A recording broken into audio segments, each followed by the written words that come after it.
हा आमचा ओमपोटर आहे. याने ऊस ट्रॅक्टर मध्ये टाकला जातो आणि ट्रॅक्टरहून कारखान्याला नेला जातो. तर देखील मी माहिती सांगू शकतो. हा ओमपोटर ड्रायव्हर आहे. तर देखील ओमपोटर ड्रायव्हर पहिल्यांदा हा जर उचलायचा असेल डंपर तर हा रोटर गेअर टाकावा लागतो. तरी देखील पुन्हा रोटर गेअर टाकल्यावर पुन्हा हा लिव्हर असतोय.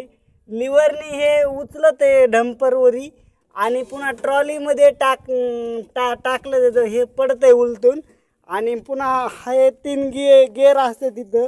इथे एक गेअर आहे सर. इथे एक गेअर आहे. फर्स्ट सेकंड आणि थर्ड गेअर असा आहे. आणि हा रेस आहे हातातला. आणि पुन्हा हा लव हाय आहे. पुन्हा हा इंडिकेटर लाईट इंडिकेटर असं लागत आहे. पुन्हा हा 4 टायर असतात असले. पुन्हा ही ऑइल टाकी आहे. सर्व ह्याचं हायड्रोलिक सिस्टीम केलेले आहे. हे ऑइल टाकी असल्यामुळे इथून सगळं हायड्रोलिक सिस्टीम केली आहे. त्याच्यामुळं हा डंपर उचलत आहे. धन्यवाद. ही माहिती सांगतो.